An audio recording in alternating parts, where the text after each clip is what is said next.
Sustainable Development Goal number 17 states, strengthen the means of implementation and revitalize the global partnership for sustainable development.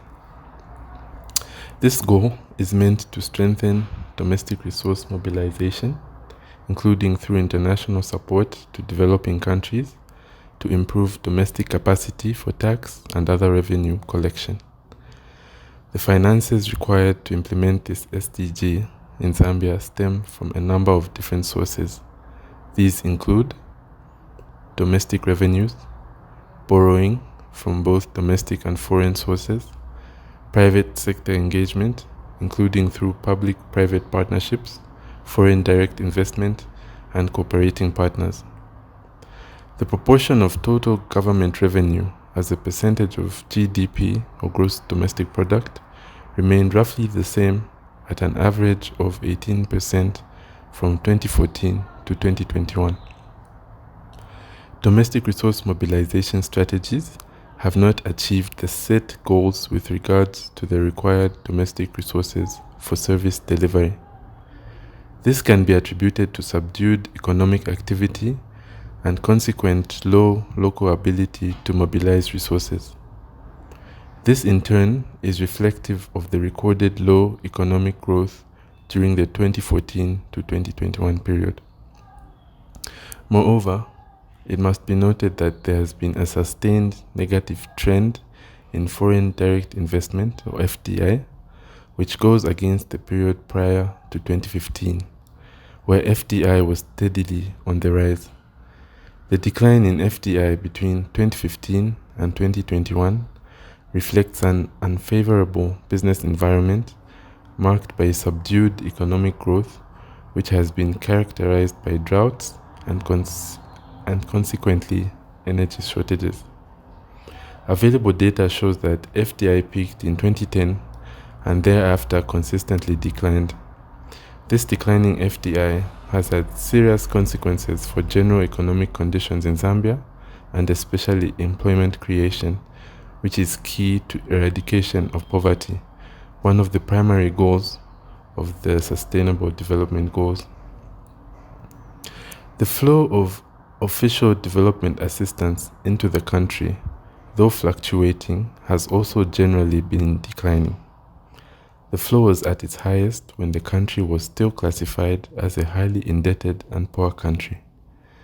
The post-highly indebted poor countries period witnessed an economic rebound marked by positive economic growth and increased FDI. These contributed to the country graduating to lower middle income status, and while the country benefited from the combined effects of a reduced debt burden and economic resuscitation, it gradually witnessed a reduction of official development assistance inflows. The downward trend has persisted, with 2015 having recorded the lowest level. This has been happening at a time when economic growth has slackened. Moreover, in order to achieve this SDG, it is paramount that there is adequate access to information by all segments of society. In Zambia, there has been a substantial increase in mobile internet usage mirrored by data on telephone connectivity. A review of telephone subscriptions shows that there has been an increase in mobile cellular connectivity.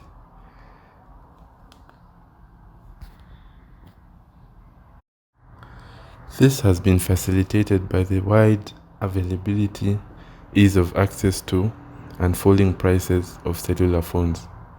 In 2018, the mobile subscriber base grew by 15.1% to 15,470,270 from 13,438,539 subscriptions in 2017. The growth represents an improvement in penetration rate to 91.6% in 2018 from 81.9% in 2017 due to increased competition among the operators. In addition, the emergence of machine-to-machine services such as point of sale and other database devices that utilize SIM cards have driven growth in penetration.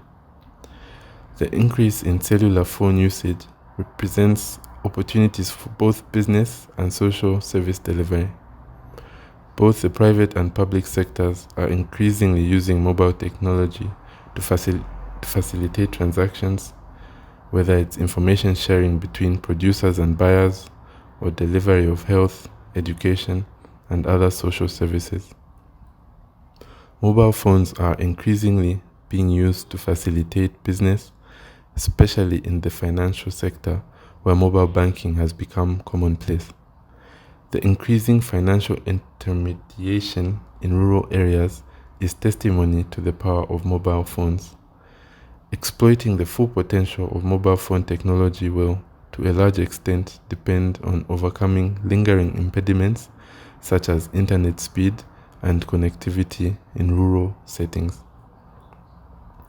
The challenges faced in achieving this SDG are as follows. Firstly, a reduced fiscal space. Secondly, a limited infrastructure and technical capacity to expand communication. Thirdly, limited information management capacities in sectors. And lastly, with the advent of COVID-19, an induced disruption of public and private functions. Recommendations to overcoming the above challenges are as follows. Number 1, there is need to enhance implementation of mobilization domestic resource strategy. There is also a need to improve allocation and utilization efficiencies of government agencies. There is a need to improve the environment for FDI, which will in turn broaden the tax base. There's also a need to improve supportive infrastructure in order to expand access to the internet, especially in rural areas. There's also a need to scale up e-governance in public institutions. There's a need to improve infrastructure in public institutions to expand access. There's also a need to scale up the supervisory role of the ZAMSTATs over other producers of data. Furthermore, there's a need to improve the capacities of government units to collect, collate, and analyze data. There's a need to scale up implementation of the national strategy for the development of statistics. And lastly, there's a need to assess options for scale-up of proven cost-effective models of service delivery that include e-learning, e-health care, e-governance, e-commerce, and e-banking.